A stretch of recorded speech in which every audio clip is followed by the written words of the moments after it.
అందరికీ ఇవాళ ఉడకబెట్టిన బంగాళంపల కూర. ఉడకబెట్టిన బంగాళంపలు, అల్లం, పచ్చిమిరపకాయలు, సన్నగా తరిగిన ఉల్లిపాయలు, ఎండుమిరపకాయలు, శనగపప్పు, మినపప్పు, ఆవాలు. కళాయిలో నూనె పోసాం. కాగాక ఎండుమిరపకాయలు, శనగపప్పు, ఆవాలు, పోపు, సన్నగా తరిగిన ఉల్లిపాయలు,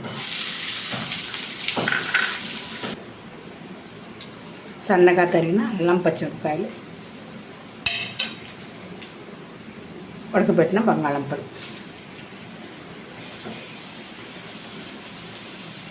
ఉప్పు తగినంత,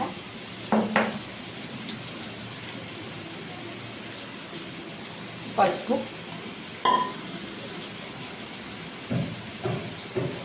తగినంత కారం, గుమగుమలాడే బంగాళంపలు, ఉల్లిపాయలు కారం కలుపుతూ ఉంటేనే ఎప్పుడు తినాలనిపించేస్తుంది. అన్నంలోకి, చపాతీల్లోకి చాలా బాగుంటుంది. ఇదే కూడా మసాలా దోశలో కూడా స్టఫ్ చేయవచ్చు. వావ్.